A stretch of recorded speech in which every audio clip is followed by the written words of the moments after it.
제부, 동생보다 제가 더 맛있게 생겼죠? 미수가 제정신이야? 지금 무슨 말 하는 건지 알아? 제정신이니까 그래요. 제부 눈빛만 봐도 다 알겠거든요. 이렇게 숨이 거칠어졌잖아요. 안 돼, 이건 선을 넘는 거야. 너랑 미영이는 자매라고. 쌍둥이라서 걔를 더 잘 알아요. 걔는 여자로서 매력이 없거든요. 하지만 전 제 입술 하나로 녹일 자신 있거든요. 너무 충격적인 이 이야기는 제 쌍둥이 언니와 남편이 안방에서 짐승처럼 뒹굴고 있던 걸 목격한 사건으로부터 시작해요. 저 없는 사이 둘이 안방에서 더러운 배신의 시간을 보내고 있었거든요. 저는 박미영이라고 합니다. 올해 58살이고요. 평범한 주부예요. 아니, 평범했던 주부였죠. 지금부터 들려드릴 이야기는 제가 직접 겪은 일이에요. 믿기 어렵겠지만 모두 사실입니다. 제겐 쌍둥이 언니가 있어요. 미숙이라고 하는데 저와는 정말 정반대예요. 저는 화장도 잘 안 하고 옷도 단정하게만 입는데 언니는 항상 화려하거든요. 진한 화장에 반짝이는 액세서리, 몸에 딱 맞는 옷들. 어디 가든 시선을 독차지하죠. 어릴 때부터 저희는 물과 기름 같았어요. 성격도 스타일도 완전히 달라서 자주 싸웠거든요. 저는 조용하고 차분한데 언니는 시끄럽고 화려한 걸 좋아했어요. 그래서 사이가 그리 좋지 않았죠. 언니가 결혼해서 미국으로 이민 간 후로는 연락도 거의 안 했어요. 1년의 명절 때 안부 인사 정도, 그마저도 형식적이었고요. 그런 언니가 이혼하고 미국에서 돌아와 우리 집에 잠깐 머물게 됐어요. 그때만 해도 저는 순진했죠. 가족이니까, 언니니까 당연히 도와줘야 한다고 생각했거든요. 하지만 그날 밤 제가 집에 돌아와서 들은 그 대화가 모든 것을 바꿔놨어요. 미영아, 넌 왜 맨날 그런 식으로 꾸미고 다니니? 남편 민석이 아침 식탁에서 한 말이에요. 언니가 온 지 일주일쯤 됐을 때였어요. 저는 평상시처럼 면티에 고무줄 바지를 입고 있었는데 언니는 딱 붙는 원피스에 화장까지 하고 나타났거든요. 언니, 좀 본받아. 나이가 들어도 저렇게 세련되게 하고 다니잖아. 가슴이 철렁했어요. 결혼한 지 30년이 넘도록 민석이 제 꾸밈에 대해 이런 식으로 말한 건 처음이었거든요. 저는 원래 소박한 게 좋았고 민석도 그런 저를 좋아한다고 생각했는데 아, 제부가 그런 말씀하시니까 쑥스럽네요. 언니가 애교 섞인 목소리로 대답했어요. 미영이는 원래 꾸밈 없는 게 매력이죠. 저는 좀 화려한 편이고. 그런데 언니의 눈빛이 묘했어요. 마치 자기가 더 매력적이라는 걸 과시하는 것 같았거든요. 남편은 언니를 바라보며 미소를 짓고 있었고 저만 혼자 어색한 분위기에 남겨진 기분이었어요. 그날부터 뭔가 달라지기 시작했어요. 민석이 집에 일찍 들어오는 날이 많아졌거든요. 평소에는 회식이다 뭐다 하면서 늦게 들어왔는데 언니가 있으니까 일찍 들어와서 거실에서 대화를 나누곤 했어요. 제부는 젊을 때 어떤 스타일 여자를 좋아했어요? 미영이 같은 차분한 스타일 말고 좀 더 활발한 여자 스타일은 안 만나봤어요? 언니의 질문들이 점점 대담해졌어요. 저는 부엌에서 설거지하면서 그 대화를 들으며 속이 불편했지만 그냥 언니가 사교적이라서 그런 거라고 생각했어요. 그 이후로 민석이 언니를 보는 눈빛이 달라진 걸 느꼈어요. 뭔가 다른 시선으로 바라보는 것 같았거든요. 언니도 그걸 아는지 더욱 적극적으로 민석에게 다가갔어요. 언니 혼자 부동산 다니기 힘들 텐데 내가 같이 가서 도와줄게. 민석이 언니 집 구하는 걸 도와주겠다고 나서더라고요. 처음에는 당연하다고 생각했어요. 가족이니까 도와주는 게 맞잖아요. 그런데 둘이서만 부동산을 다니는 일이 많아졌어요. 저는 집에서 혼자 집안일하고, 이 둘은 함께 집 보러 다니고, 처음에는 며칠이면 끝날 줄 알았는데, 한 달이 넘어가도록 계속 집을 보러 다니더라고요. 점점 소외감이 들었지만, 딱히 뭐라고 할 수는 없었어요. 언니니까, 가족이니까. 하지만 마음 한구석에서는 불안감이 자라고 있었어요. 이상한 예감이라고 할까요? 뭔가 잘못되고 있다는 느낌이었는데, 그때는 제가 너무 예민한 건가 싶어서 애써 무시하려고 했어요. 그런데 그 불안감이 현실이 될 줄은 꿈에도 몰랐죠. 결정적 순간, 그날은 평소와 다름없는 목요일 오후였어요. 저는 친구들과 수다 떨며 저녁까지 먹고 가려고 나왔는데 친구의 급작스런 사정으로 점심쯤에 집에 돌아왔어요. 현관문을 열고 들어서는데 집이 너무 조용했어요. 그런데 무언가 이상했어요. 남편의 구두가 현관에 있었거든요. 남편이 아침에 출근할 때 신고 간 구두였는데 집에 있다니요. 혹시 몸이 안 좋아 일찍 왔나 싶어서 안방 쪽으로 걸어갔어요.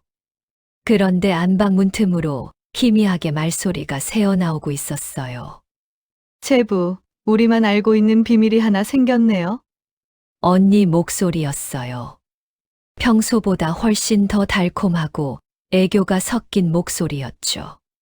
솔직히 말해봐요. 동생보다 제가 더 맛있게 생겼죠?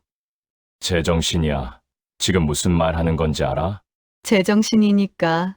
그래요. 제부 눈빛만 봐도 다 알겠거든요. 이렇게 숨이 거칠어졌잖아요. 안 돼, 이건 선을 넘는 거야. 너랑 미영이는 자매라고. 쌍둥이라서 걔를 더 잘 알아요. 걔는 여자로서 매력이 없거든요. 하지만 전 이 입술 하나로 녹일 자신 있거든요. 민석의 목소리였어요. 하지만 거부하는 것 같지는 않았어요. 오히려 설레는 것처럼 들렸거든요. 가슴이 쿵 떨어지는 느낌이었어요. 다리에 힘이 빠져서 벽에 기대야 했어요. 이게 무슨 상황인지 이해가 안 됐거든요. 미영이에게 미안하지만 솔직히 요즘 너만 생각했어. 민석의 말에 세상이 무너지는 것 같았어요. 30년을 함께 산 남편이 제 쌍둥이 언니에게 이런 말을 하다니. 손이 떨렸지만 핸드폰을 꺼내서 문틈으로 몰래 카메라를 대었어요. 화면에는 제가 보고 싶지 않았던 장면이 나타났어요. 속옷 차림의 언니가 민석의 넥타이를 느슨하게 풀고 있었어요. 민석은 언니의 허리에 손을 올리고 있었고, 언니는 남편의 허벅지 위로 손이 올라가고 있었어요. 둘 다 완전히 다른 세상에 있는 것 같았어요. 언니가 민석의 셔츠 단추를 하나씩 풀어가는 모습이 보였고, 민석은 언니의 머리카락을 쓰다듬으며 목 뒤쪽에 입맞춤을 하고 있었어요. 제부는 미영이보다 나를 더 원하는 거죠? 언니가 민석의 귀에 속삭였어요. 그래, 너가 더 섹시하고 매력적이야. 민석의 대답을 듣는 순간 눈물이 핑 돌았어요. 하지만 울 수는 없었어요. 증거를 남겨야 했거든요. 사진을 몇 장 더 찍고 나서 조용히 자리를 떠났어요. 그리고는 현관에서 일부러 큰 소리로 문을 닫았어요. 나왔어! 다시 한 번 큰 소리로 말했죠. 그러자 안방에서 바쁜 소리가 들렸어요. 뭔가 정리하는 소리였어요. 잠시 후 민석이 셔츠를 정리하며 나타났어요. 어? 벌써 왔어? 저녁까지 먹고 온다며? 연기하는 게 티가 났어요. 얼굴이 빨갛고 머리가 헝클어져 있었거든요. 응, 일찍 끝났어. 당신은 이 시간에 왜 집에 있어? 아, 그냥 몸살기가 있어서 일찍 퇴근하고 잠깐 누워 있었어. 거짓말이었어요. 평생 함께 살아서 민석이 거짓말할 때 어떤 표정 짓는지 너무 잘 알거든요. 곧 언니도 나타났어요. 화장을 다시 한 것 같았는데 립스틱이 좀 번져 있었어요. 미영아, 일찍 왔네? 나는 방에서 낮잠 자고 있었어. 언니도 거짓말이었어요. 하지만 저는 아무것도 모르는 척 연기했어요. 그래? 나도 좀 피곤하다. 커피나 한 잔 타줄까? 아니야, 내가 타줄게. 민석이 부엌으로 가면서 언니와 눈빛을 주고받는 걸 봤어요. 서로 들키지 않았다고 생각하는 눈빛이었어요. 그날 저녁 내내 연기했어요. 증거를 모아야 했으니까요. 평상시처럼 저녁 준비하고 같이 밥 먹고 TV 보고. 하지만 속으로는 분노와 배신감으로 미쳐갈 것 같았어요. 민석과 언니가 자연스럽게 대화하는 걸 보면서 이미 이런 일이 처음이 아니라는 생각이 들었어요. 너무 자연스러웠거든요. 그날 밤 잠이 오지 않았어요. 30년 결혼 생활이 이렇게 끝날 줄은 몰랐거든요. 그리고 무엇보다 언니에 대한 배신감이 컸어요.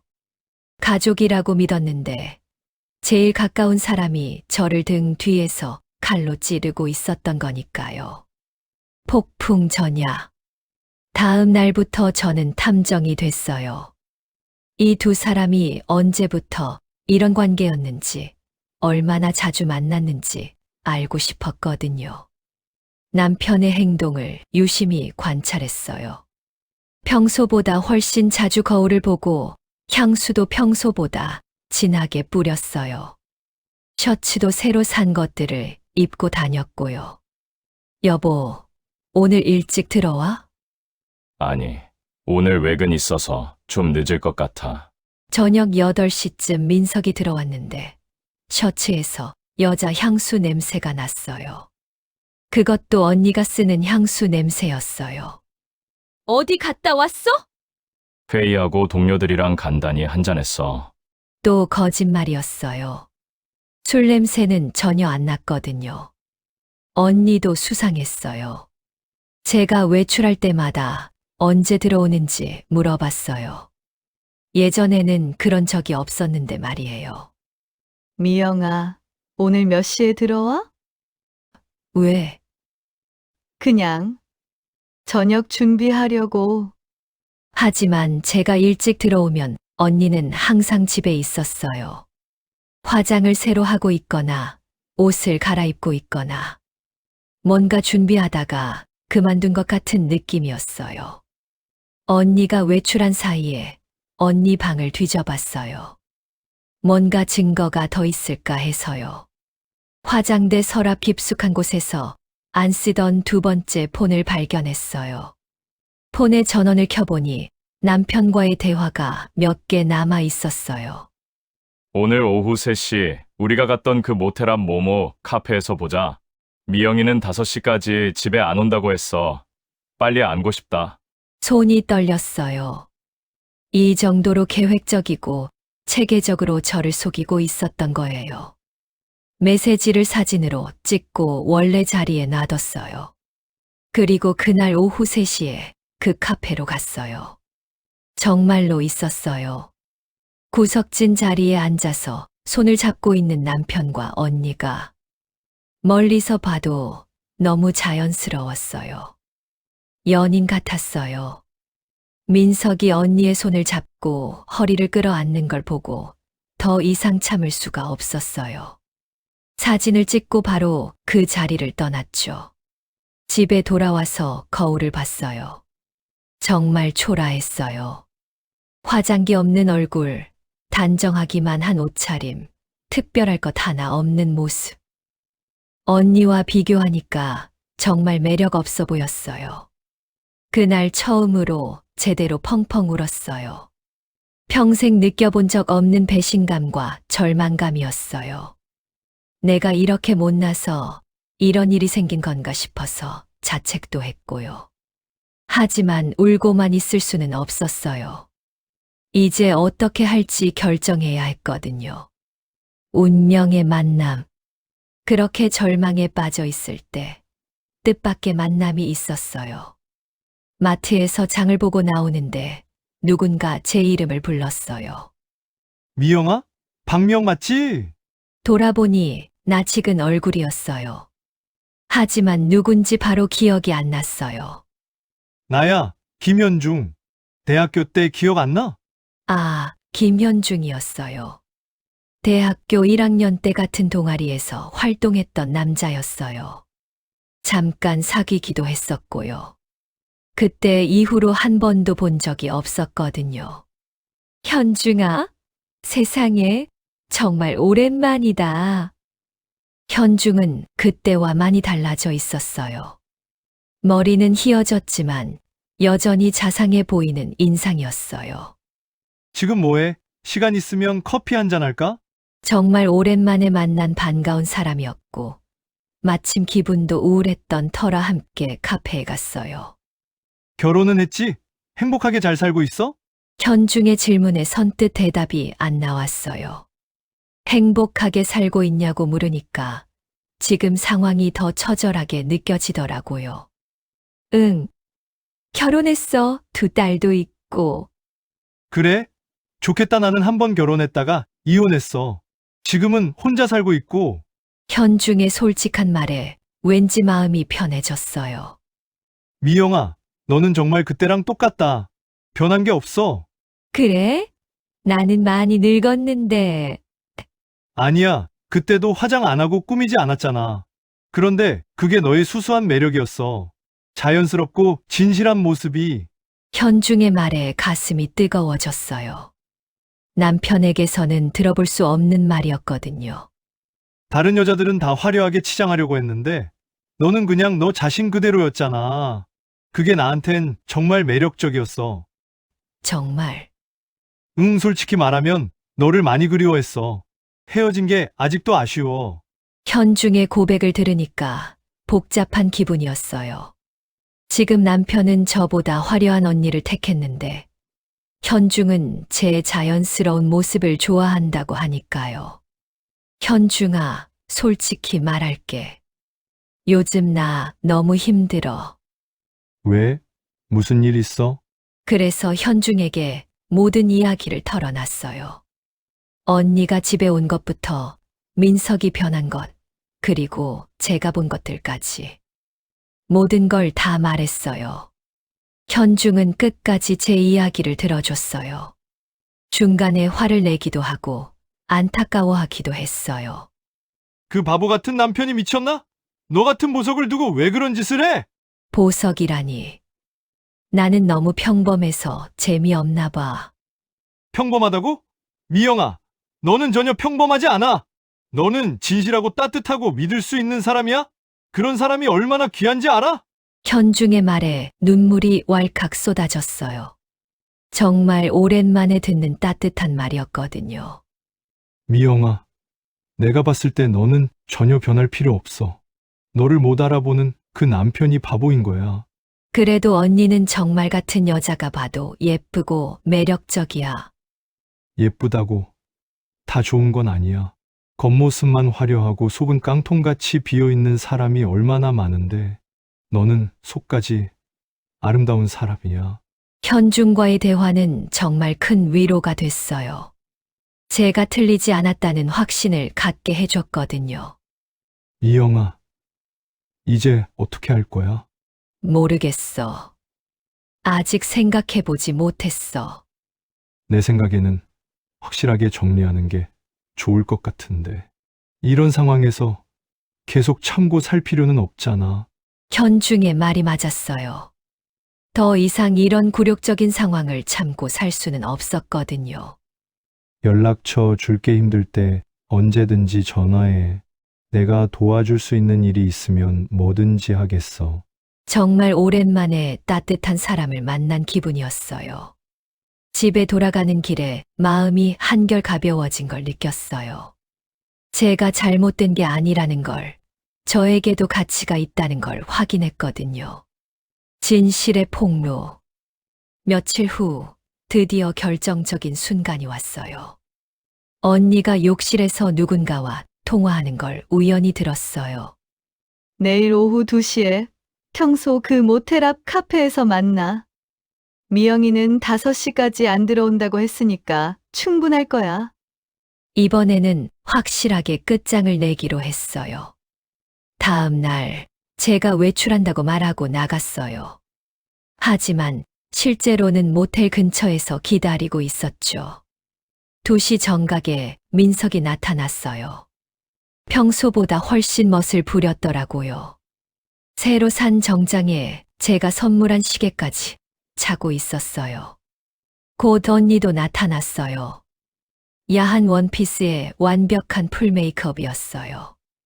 하지만 그 모습이 더 이상 부럽지 않았어요. 오히려 역겨웠거든요. 둘이 만나서 팔짱 끼는 걸 보고 바로 다가갔어요. 두 사람이 기겁하며 깜짝 놀라는 표정을 지었어요. 특히 민석은 얼굴이 하얗게 질렸어요. 미영아? 너가 왜 여기에 있어? 언니가 당황하며 물었어요. 언니야말로 왜 여기 있어? 그리고 우리 남편이랑! 민석은 아무 말도 못했어요. 완전히 얼어붙은 상태였거든요. 미영아, 이건 오해야. 우리는 그냥. 그냥 뭐? 손잡고 포옹하고 같이 침대에서 뒹구는 게 그냥이야? 그 순간 참았던 분노가 폭발했어요. 손이 저절로 올라가더라고요. 짜! 언니 뺨을 세게 때렸어요. 온 사방에 소리가 울렸죠. 악! 언니가 뺨을 붙잡고 비틀거렸어요. 짝짝! 이번엔 있는 힘을 다해 남편 뺨을 때렸어요. 30년 결혼 생활에서 처음 때려본 거였어요. 미영아, 이게 뭐 하는 짓이야? 민석이 놀라서 소리쳤지만 저는 더 이상 참을 수 없었어요. 이건 내가 너희한테 당한 기분의 100분의 1도 안 돼! 주위 사람들이 웅성거리기 시작했지만 신경 쓰지 않았어요. 제가 지금까지 찍어둔 사진들을 인쇄해 호텔 바닥에 뿌려줬어요. 안방에서 찍은 사진, 모텔 앞에서 찍은 사진들. 어디 한번 말해봐. 이것도 오해야? 두 사람이 말을 잇지 못했어요. 미영아, 미안해. 오해야. 다 설명할게. 민석이 떨리는 목소리로 말했어요. 오해? 30년 결혼 생활에서 이런 배신을 당할 줄은 몰랐어? 그것도 내 쌍둥이 언니와? 주위 사람들이 쳐다봤지만 신경 쓰지 않았어요. 이제 숨기고 싶지 않았거든요. 언니가 정말 사람이야? 가족이라고 믿었는데 내 등 뒤에서 더럽게 이런 짓을 하고 있었다니. 미영아, 나도 어쩔 수 없었어. 사랑에 빠진 건데. 언니의 말에 구역질이 나왔어요. 사랑, 남의 남편을 꼬시는 게 너한테 사랑이야? 미영아, 너무 흥분하지 마. 사람들이 다 쳐다봐. 민석이 제 팔을 잡으려고 했는데 뿌리쳤어요. 건드리지 마. 이제 너는 내 남편이 아니야. 미영아, 진정의 집에 가서 이야기하자. 이야기! 더 이상 할 말 없어. 나는 이혼할 거야. 그 말을 하는 순간 속이 시원했어요. 정말 오랜만에 느끼는 후련함이었어요. 미영아, 제발 한 번만 기회를 줘. 민석이 애원했지만 이미 늦었어요. 30년의 신뢰가 한순간에 무너졌는데 어떻게 다시 믿을 수 있겠어요? 기회? 너희가 나를 바보로 만들면서 즐겼을 때 기회를 생각했어야지. 집에 돌아가서 짐을 쌌어요. 두 사람이 뒹굴었던 더러운 집에선 한순간도 있고 싶지 않았거든요. 당분간 딸 집에서 지내기로 했어요. 엄마, 정말 이혼하실 거예요? 큰딸이 걱정스럽게 물었어요. 응, 엄마가 바보처럼 살 수는 없어. 아빠도 잘못했지만 그래도 30년을. 딸아, 같이 살아온 세월이 길다고 다 용서되는 건 아니야. 어떤 배신은 용서할 수 없어. 딸들도 제 결정을 이해해 줬어요. 새로운 시작.